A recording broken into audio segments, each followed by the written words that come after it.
Wednesday, May 18th, the UN issued a warning that the continued conflict between Russia and Ukraine could lead to a worldwide food crisis and called on Moscow to release Ukrainian grain. How likely is it that the conflict in Ukraine will cause food shortages around the world? Have patience, this video will answer all of your questions.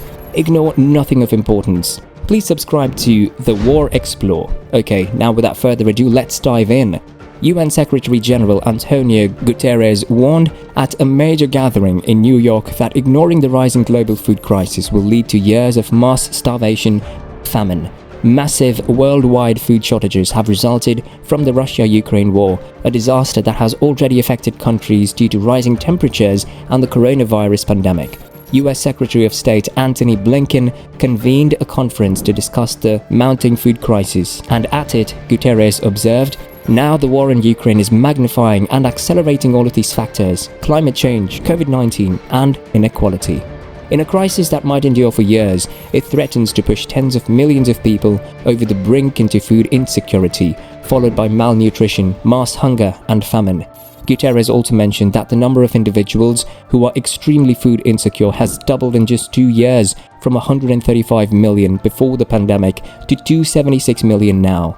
Over 500% increase in the number of people living in famine conditions was underlined by the UN chief as he spoke about the figures. Russian warships closed off the Ukrainian ports of Odessa, Koronomorsk and others, disrupting the supply. Before Russia invaded its neighbor in February, Ukraine was widely regarded as the world's breadbasket, with its ports shipping out an average of 4.5 million tons of agricultural produce every month. What exactly is going on? Okay, well, let's see. Russian blockades of the Black Sea coast have prevented 90% of wheat and other grain from Ukrainian fields from being exported to global markets by sea. The amount of grain being transported by rail, road and river through Europe is negligible compared to that transported by sea. Shipping delays are also occurring because Ukraine's rail gauges are incompatible with its western neighbors. Markian Dmitrasevich, Ukraine's deputy agriculture minister, lobbied EU lawmakers for assistance in increasing grain exports by, among other things, increasing the use of a Romanian port on the Black Sea, constructing additional cargo terminals on the Danube River, and reducing bureaucratic hurdles for freight crossing the Polish border. Sadly, this implies that individuals in need will have to travel even further to access nourishment. It's now a long trek around Europe before you can reach the Mediterranean again. According to Joseph Glauber, a senior research fellow at the International Food Policy Research Institute in Washington, D.C., this has caused an amazing amount of cost increases for Ukrainian grain. After the conflict, Ukraine's exports of grain dropped from almost 6 million tons per month to just 1.5 to 2 million tons, according to Glauber, a former head economist at the United States Department of Agriculture. Similarly, Russian grain is unable to leave the country. Russian officials say they can't get foreign shipping companies to transport food and fertilizer because of Western sanctions on their banking and shipping industries. Russian government officials are adamant that sanctions be abolished so their country can export grain to international markets. However, President Ursula von der Leyen of the European Commission and other Western politicians have stated that sanctions will not affect food supplies. When we inquire, what are the sides saying? Okay, so let's see what this news is about.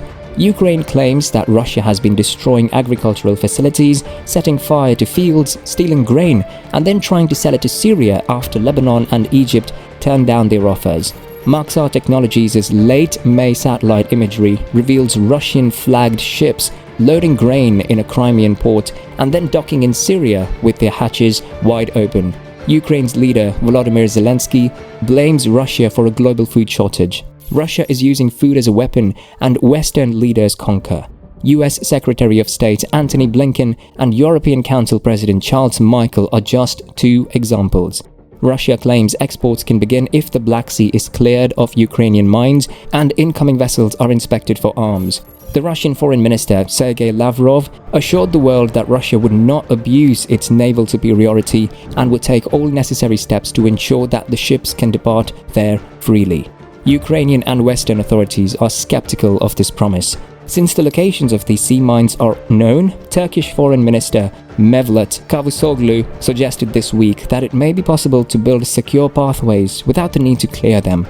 However, other concerns would remain, such as whether or not insurance companies would cover vessels. This week, Dmytro reminded the EU agriculture ministers that defeating Russia and unblocking parts was the only answer. No other interim measures, such as humanitarian corridors, will address the situation, he said. Why did we allow this to happen exactly? Let's discuss. Bad weather and poor crops had already begun to drive up food costs before the invasion, and this was through world demand that had returned quickly from the COVID-19 pandemic. Last year's bad wheat harvests in the United States and Canada, as well as Brazil's drought-related decline in soybean yields, were given as reasons for this by Glauber. A record-breaking heat wave in India in March lowered wheat harvests, while the Horn of Africa is experiencing one of its worst droughts in 4 decades, both of which have been made worse by climate change. Because of this, plus the rising prices of fuel and fertilizer, other major grain-producing countries have been unable to step in. Who is hit the hardest? First, let's take a look.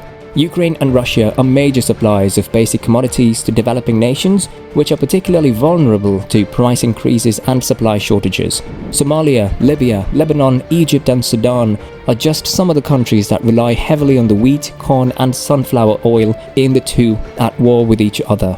Very poor people are bearing the brunt of this, Glauber said. That, without a doubt, is a humanitarian crisis. As if starvation weren't bad enough, rising food prices can also destabilize governments. In part because of them, the Arab Spring unfolded.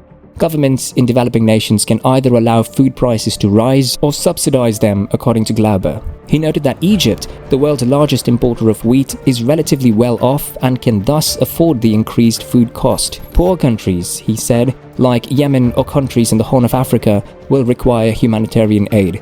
These price hikes are contributing to a worldwide acceleration of inflation, which has resulted in higher prices for everything, from groceries to meals at restaurants. In response, several nations are taking steps to safeguard their food supplies. Malaysia stopped exporting live chickens, which worried neighboring Singapore, which obtains a third of its poultry from Malaysia. India imposed export restrictions on sugar and wheat. According to the International Food Policy Research Institute, if food shortages worsen as the war continues, export limits could be imposed, driving up prices even further. Steve Matthews, CEO of Grow Intelligence, a company that collects and analyzes data about agricultural industry, cited the scarcity and high cost of fertilizer as a potential danger to agricultural output. The fertilizer industry, to which Russia contributes significantly, is suffering from severe shortages of 2 key ingredients. Can this war be resolved? What are your thoughts about that? Let us know in the space provided below. We appreciate you taking the time to watch this video, and that's all we have for you for today. We can't do this without our viewers, so if you want to help us out, click that subscribe button and check out some of our incredible reviews.